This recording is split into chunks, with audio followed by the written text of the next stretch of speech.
Welcome back to the channel. RacerX here, and today I want to talk a little bit about dealerships because we are seeing a huge transition in not only inventory but the way cars are being sold right now. And I want to talk a little bit about a sales trend that might actually be really good for buyers. You can see all that inventory back here behind me. That is a common theme. We're going to talk about it. If you guys are brand new to my channel, don't forget subscribe is located right over here, and off we go. T-minus 15 seconds.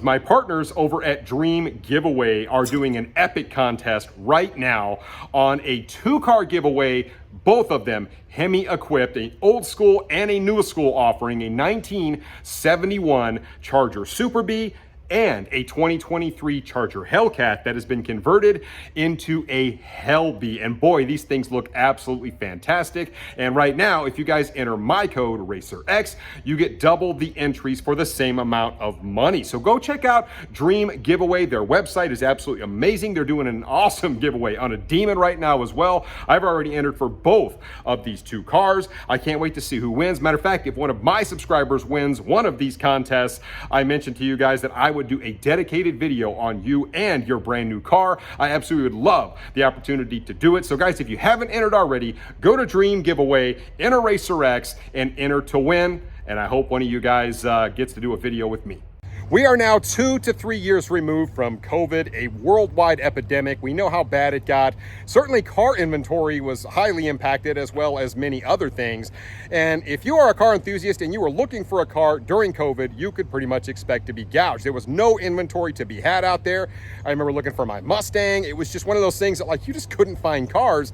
And then of course we had sort of that early post-COVID period, and you had these massive markups from dealerships because they really still weren't getting a lot of cars. Logistically, it was just a nightmare. You had certain factories that were still shut down, certain ones that weren't, build factories. I mean, there were just a lot of complicating factors in order to get cars built and get them out there to dealerships. And the dealerships took full advantage of this because they charged massive markups to customers, and that has really carried over to present day. But things are changing quite a bit because inventory is really, really high right now. And we saw an initial kind of bump in sales when they announced a lot of the special editions. A lot of people are pretty fired up about it, despite the fact those cars are, in my opinion, pretty darn expensive. But now we have this period where we've got a lot of inventory out there, yet dealerships are still not really wanting to come down on price. Take a look at this. I am at Courtesy Dodge Jeep Chrysler Ram in Tampa. This is a dealership I film at quite a bit. This is only a small fraction of the inventory that they have on hand. It just goes all the way down, wraps all the way around, and this dealership doesn't gouge people on price. And you can see just how much inventory they have. This is a small little portion of what they have. As we know, the Hornet is brand new for 2023. And when these cars first came out, at least in the Tampa market, they were pretty hot. A lot of people were buying these cars. They're new, something different from Dodge. But now you're starting to see this kind of thing. You're seeing loads of these Hornets on the lots at dealerships, and they simply aren't moving. Sales have basically flatlined on the Hornets, at least from what I can tell. I will go home and look up the actual sales figures on the Hornets, but you're seeing a lot of inventory on Hornets, whereas just a few months back, maybe 4 or 5 months ago, you didn't really find Hornets on the lots. You didn't see a whole lot of them, especially the RT versions. But right now, these dealerships are loaded with Hornets and they're just sitting.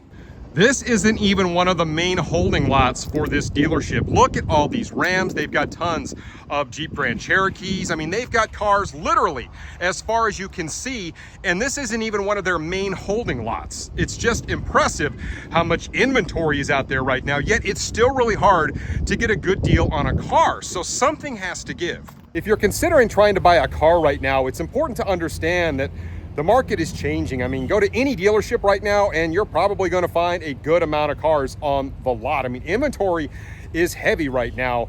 Dealerships are having a hard time moving cars, but you still have dealerships out there charging way over sticker. It's just a really weird thing. You would think that dealerships would not want to charge over sticker or even come off a sticker to just start selling units with inventory being heavy, but they're pretty reluctant to do that.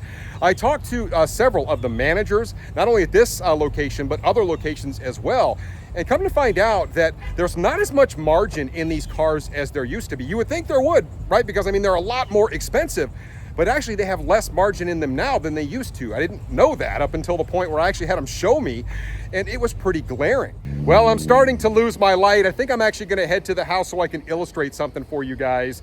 I'm gonna pull up some car prices so you can see what's really going on, because you're starting to see below MSRP deals out there from dealerships. And if you're willing to travel and just do a little bit of research, that is going to be your best bet right now. The last thing you want to do is go pay over sticker for something like a Scat Pack. I mean, as this market turns, and if you do that, you're going to end up extremely upside down, and it's going to be a hard spot to get out of unless you have a whole bunch of cash to just throw away.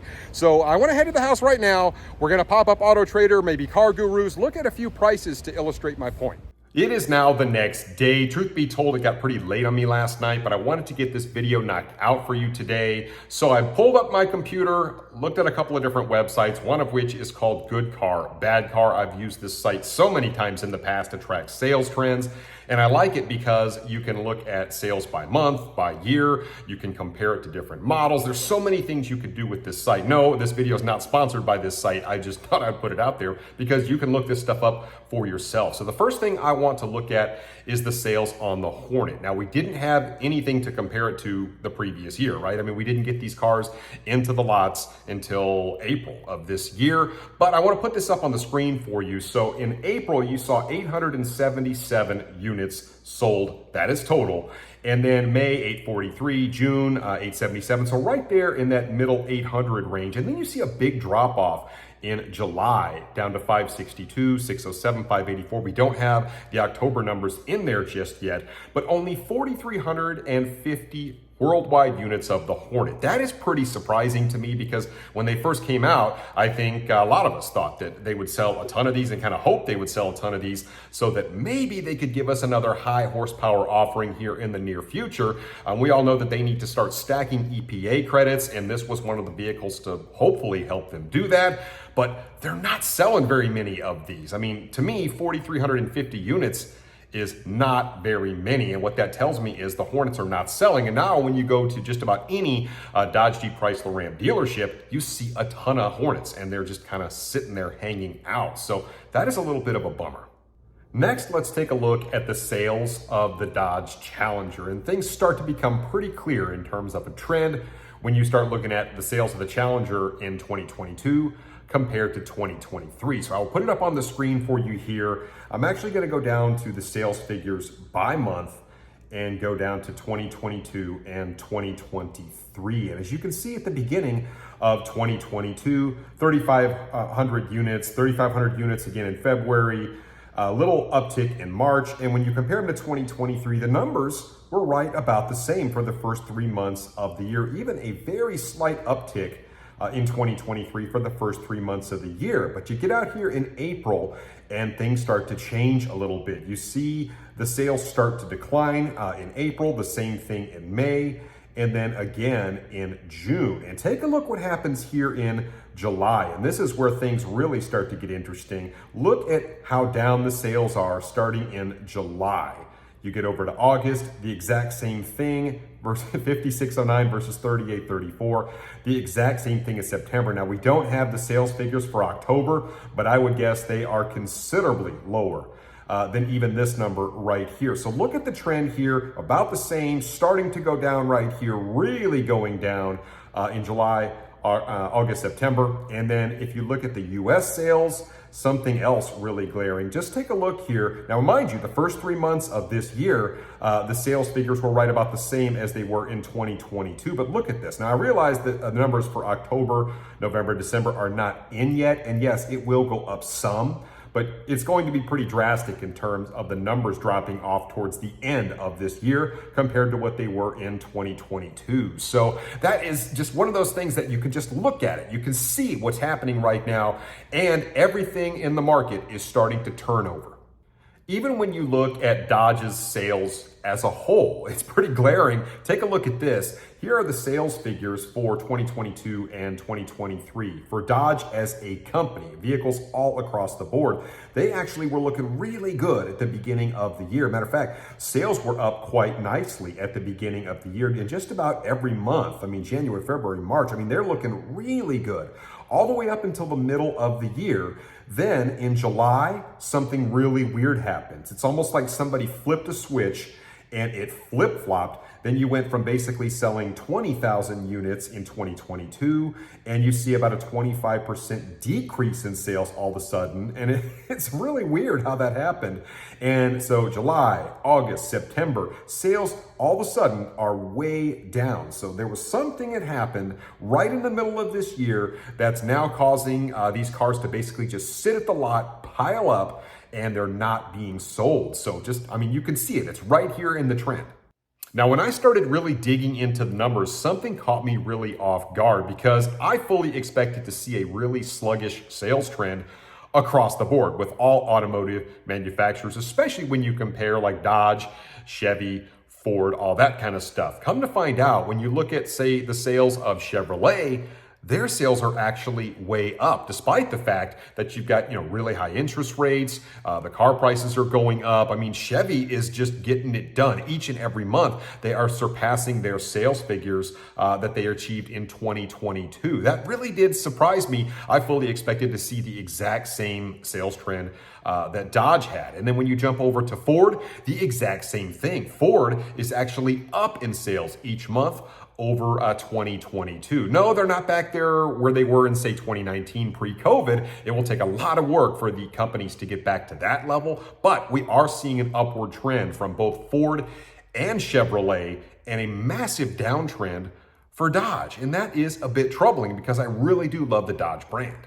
So now we've entered into this really weird transitional period. And what I mean by that is dealerships have become very used to having all of the leverage. I mean, when demand is really high and inventory is fairly low, dealerships can do all sorts of crazy things. But as the inventory has come back and as demand has kind of stemmed a little bit, or actually quite a bit in the case of Dodge, they no longer have that power. And you can see it when you go online and just do a little bit of research at Car Gurus, Auto Trader. I'm sitting here looking at Hellcats right now. For example, I'm seeing a $30,000 markup on a Hellcat. And on the very next line, you see a Hellcat that's trimmed out almost identical for $2,000 under MSRP. So you can do a little bit of research and find that the deals are already out there on these cars. And that is for a Hellcat. If you want an RT or a Scat Pack, don't be that person that pays over MSRP for one of those cars. You simply don't have to anymore. There's a lot of inventory out there. You have tons of choices. So don't let these dealerships convince you that that's what you're supposed to be doing or that's what they have to be doing. It's kind of ridiculous. I'm sitting here looking at Scat Packs that are $5,000, $6,000 off MSRP. And mind you, we're going into the end of a model year. So the 2024s are going to be coming out very, very soon. And I would assume that we're going to start seeing power dollars come out from Dodge, which means that also gives the dealerships a lot more leverage to give you a good deal. So you have to find the right dealership. The last thing you want to do right now is go over to your local dealership, let them gouge you, and you will find yourself unbelievably upside down on that car as this market continues to turn. My entire purpose of making this video was really just to spread awareness about what's really happening out there in the market right now. As I mentioned, as a buyer, you have way more power now than you had, say, 3 or 4 months ago. And this trend is only going to continue as we approach the end of this year, moving into next year as the 2024 models start to come out. You're going to be able to get better and better deals on these cars. So be patient, be smart, do your research. Do all the things behind the scenes that you need to do to make sure that you don't get gouged and get yourself in a really bad financial situation with one of these cars, because yes, they are really expensive. So many people sent me messages saying, I'm so fed up with everything that's happening with the dealerships right now. I've been priced out of the market. I'm never going back to this brand, whatever else. And I really do want to see these cars in the hands of true enthusiasts that will appreciate them and love them. That is always my goal. So anyway, guys, I just wanted to put this out there for you. If you have any questions, hit me up on Instagram, let me know. Hit me in the comments below and I will catch you on the next one. So until then, RacerX.